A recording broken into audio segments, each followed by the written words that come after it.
that's something that I can say, like Faraz Zahabi, the head coach at TriStar, my head coach for MMA, Kenny Florin, one of the other head coaches for MMA, have both been phenomenal influences. Paul Schreiner, who's the one of the assistants at Marcelo Garcia's academy, coached me in jiu-jitsu for a long time, brilliant instructor. They've all been able to do that. And I think what's interesting about all of those guys is they're very sharp, but they're very intuitive as well. And I think that Faraz actually, told me about something that John Wooden said. John Wooden, the legendary UCLA basketball coach, just a simple philosophical idea.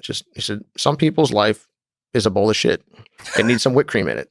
Some people's life is a bowl of whipped cream. It needs a little bit of shit in it just to balance it out. And it's an interesting thing. Coaching everyone the same way doesn't work. That's, I think, the difference between a coach and an instructor. And a lot of times people think they want to coach, but they really want an instructor. I'm like, hey, Lex, tell me what to do, not how to do it. Yeah. And then other times people think they want, an instructor and they really want to coach. And I'm like, man, this guy's just giving me information. A coach is so much more than an instructor. And that's a huge leap. And that's something that I think that people need to understand when they're going into martial arts. And I understand, and I can totally grasp why they don't, because how would they know?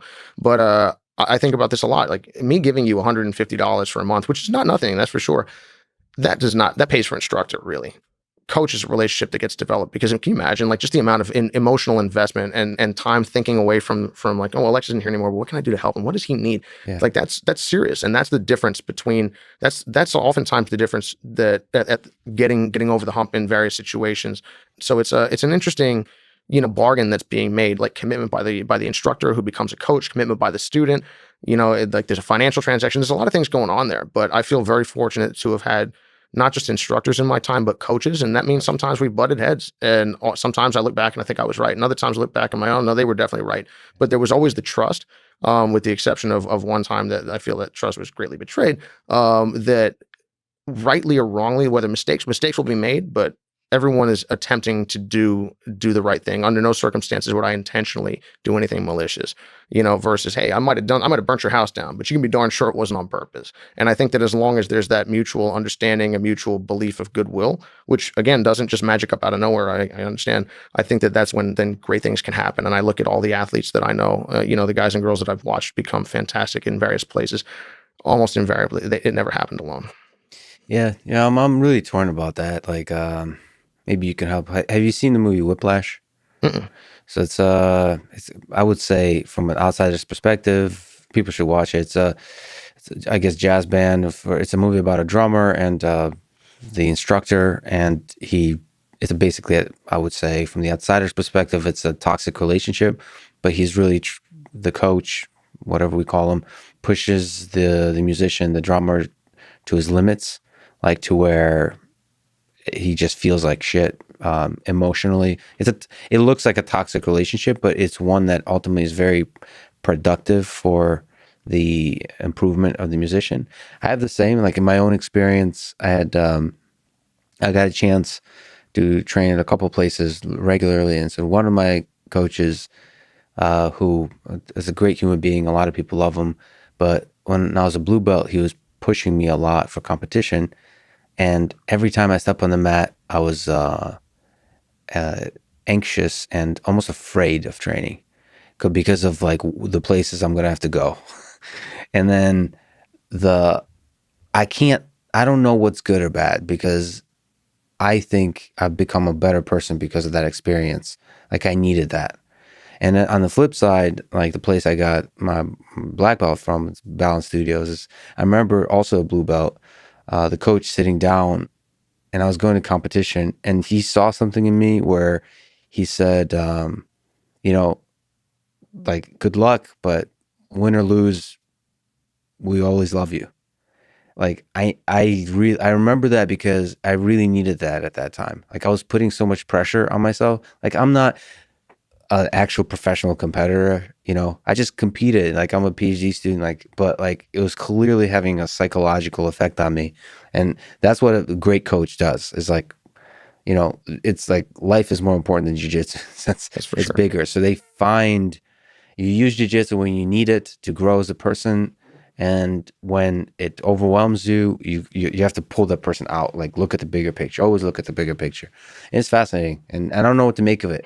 I don't think I would have it any other way. Is both the anxiety and the love. Yeah.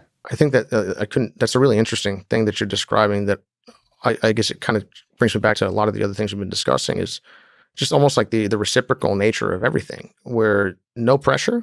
That's great. Everyone's happy all the time. It's either, I mean, let's use an example of sci-fi movies. Let's say The Matrix, which of course the first one was amazing, and then each subsequent movie made the series worse.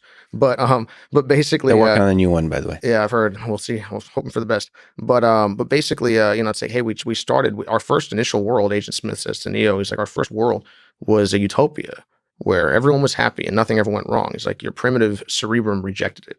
And I think that there's obviously, I mean, what do I think? But I guess, well, I'm here, so I might as well say what I think. I guess, you know, great things are fantastic. A kind, gentle place is fantastic.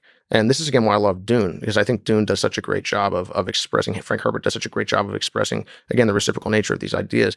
Look at Sparta, for instance, or at least what I understand of Sparta from the reading and also watching 300. It's And reading the Wikipedia article. and reading the Wikipedia article about the movie, Yeah. not the place. It's that's a hard, brutal place, and was there benefit to that? Like, absolutely. Was there drawback to that? Absolutely. Is it sustainable? I would think probably not. I mean, granted, it hasn't sustained, but I mean, that type of a thing, it burns too hot almost, and it destroys the host at a certain point. And I guess that type of unforgiving nature, but entirely permissive, has its own issues. And I guess coming back to your description of like describing a toxic relationship is a very dangerous and tricky thing, because it's almost like it's like bird's eye view. You see, let's say a husband and a wife arguing, and you're like, all right, well, sort of somebody hitting somebody. I need to keep myself out of this because I have no idea what I'm seeing something, but I don't know what's going on or why specifically. And again, short of it going to a place that's just out of bounds, I don't know who's right here. I don't know who's wrong, and I don't know what phase of this things are in. So I guess and long term, what's good for both people, right? It's dangerous so if I want to put my finger on the scale, I can understand the desire to do it. I'm like, hey guys, let's break it up. Yeah. And that may be the right thing at the time, but at the same time, I'm not sure. So I think back to all of the times that that like you mentioned, your coach pushing you when very, very hard, and then other times going like, hey, let's put it in perspective here. I think that's an interesting thing for high performance. And I think that we're seeing that again societally, now, or at least maybe it just pops up on my internet feed periodically. But coaches shouldn't be allowed to do this or yell at this person or yell at that person. I'm like, well, have you ever go to a boxing gym? It's not a commercial entity, not really. Like a real boxing, not LA boxing, not a UFC gym, like a real place. You're going to see what things are like when it's entirely performance-based. Go to a wrestling room at a high level. Again, there's left and right limits, and there are such things, obviously, as abuse, of course, and that should never be tolerated. But it's not a commercial entity.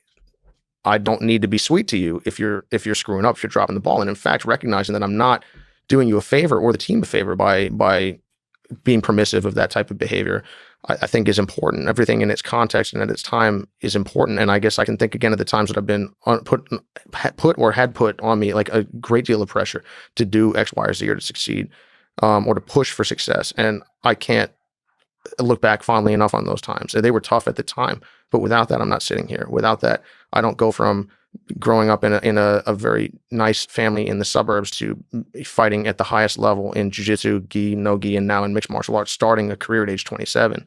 I don't, it just doesn't happen because people, generally speaking, from that background don't get pushed hard enough physically to be able to make that transition. And that has benefits and it has drawbacks. When you stare into the abyss, it stares back. And I think that that's an important thing to understand. You stare long enough, you can become something that you would be sorry that you did. You don't look enough and you don't have perspective either. And I think that that's an interesting thing. I can speak to someone who's relatively articulate and reasonable. I try to be reasonable, but I'll say in sparring, if people get crazy with me, they get a warning and then I'm gonna crack them.